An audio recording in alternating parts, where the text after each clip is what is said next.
to this week's episode of Cooking with Connie.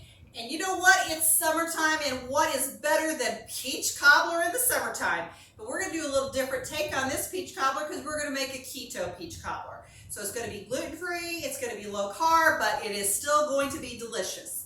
Now, if you want to take the time and use fresh peaches, that's fine, and that's what I did this weekend when I made it. But this time I decided I would just do frozen peaches. So with the frozen peaches, there's no sugar added to them, so they're just peaches. So that's what you want to make sure that when you use frozen fruit that it doesn't have any sugars added to it. So we got our frozen peaches. I want plenty of peaches in this cobbler, so I did 2 packages of the frozen peaches. So we have the extra peaches in there. So what we're going to do with the peaches, we're going to go back to using that new sweetener I introduced last week, that allulose with monk sweet.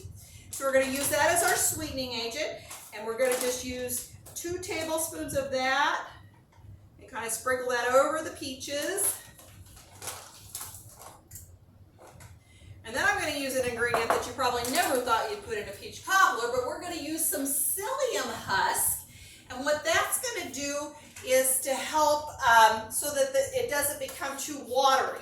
So we're going to use about a half a tablespoon of it. Don't get plain Metamucil because it's in Metamucil, but I want you to get just a plain old psyllium husk. And you can get that on Amazon. And then what I'm going to do is I'm going to kind of stir that around here. So we're going to let that kind of set while we make up the crust. And this is a pretty easy recipe to kind of get going here. All right, so I've got that all stirred up. We'll let that sit there while we mix up the crust. So with the crust, what we're going to do is we're going to use almond flour and coconut flour. All right. So with our almond flour, we're going to use 3/4 of a cup.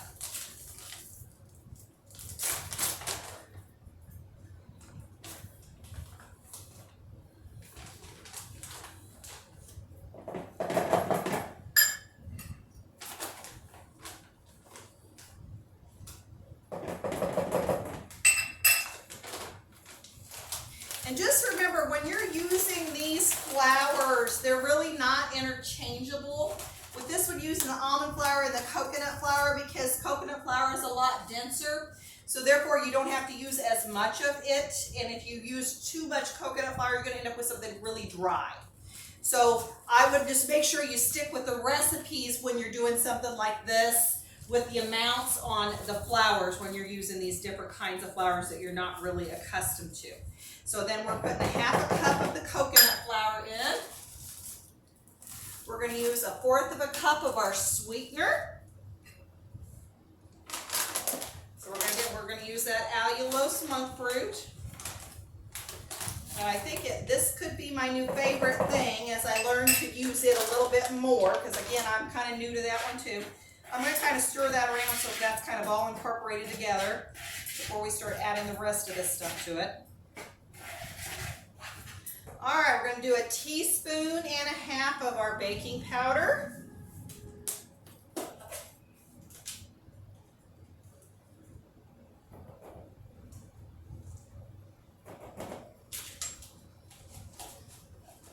And then we're going to use, you know me, I like to use the sea salt. It has a lot of flavor. So this calls for 1/4 of a teaspoon, but I kind of just am going to use a pinch of it to give it a little bit of saltiness, but not too much, because this will have a lot more flavor. Okay, so we're going to use 1/4 of a cup of our coconut oil, which might still be in the microwave. Hold on just a second. Oh, no, here it is. I got it. All right, we're going to put the coconut oil, and I melted that because coconut oil, if it's below 70 degrees, is going to be more solid, so it's just going to be a little easier to work with. So I got coconut oil in there. We got 1 egg we're going to add to this.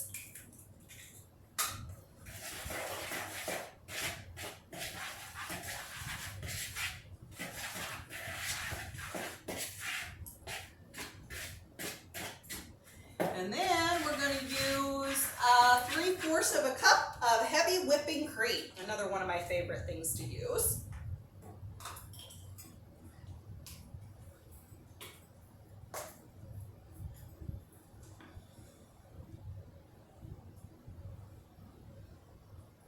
And this says that if if you're a little dry as far as your dough, you just add a little bit more, like tablespoon by tablespoon of heavy whipping cream to get it to the consistency. I didn't have to add anything the first time I made it, so we'll see how it turns out this time, but it looks like it's going to be a nice consistency here, where it's not going to be too dry. That's the big thing, is you don't want it to be too dry. And then we're also going to do a little bit of cinnamon. It says half a teaspoon. We're just going to sprinkle some in there.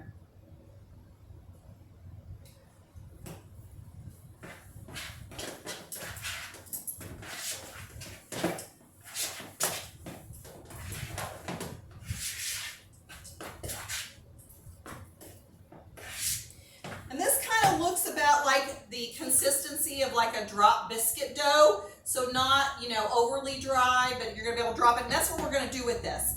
So what I'm gonna do, I'm just taking a 9-inch cake pan, and then I'm gonna spray that. Then we're gonna put our peaches in there.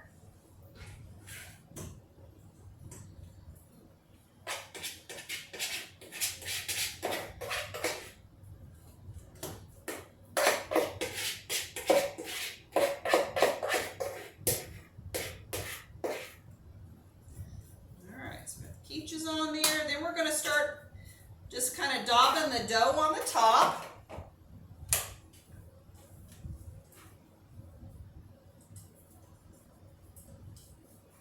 So you just kind of, you don't have to spread it or anything, just kind of put it on there.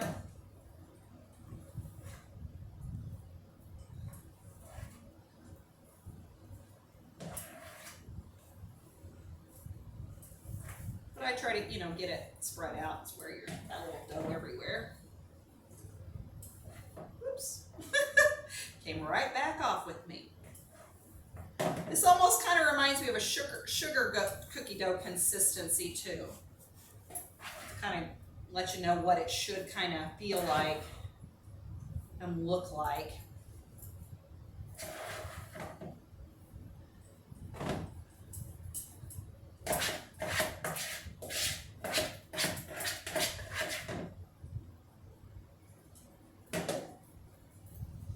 Kind of press that around so that it's a little bit more, make sure that you're covered good.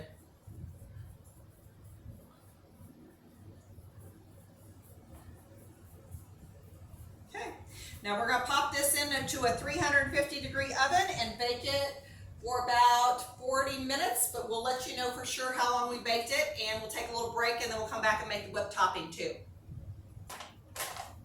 Alright guys, so now we're going to go ahead and make up a whipped topping, and remember what I like to do, because it helps to stabilize the whipped topping, I put a package of cream cheese in it, and then we're going to use about 1/4 cup of our allulose sugar, and then usually one of the pint size, but I'm going to use the rest of what I have in here, because you know what, you can never have too much whipped topping. Makes a good nighttime snack.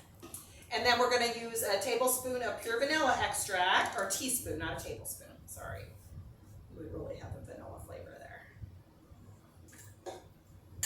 And then all we have to do, if you got a stand mixer, it makes it really easy. We're just going to put that on there. I have it a little too full. It'll settle down here in a second. Okay.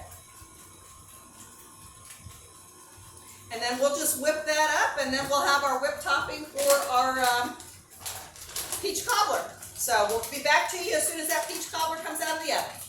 Yep.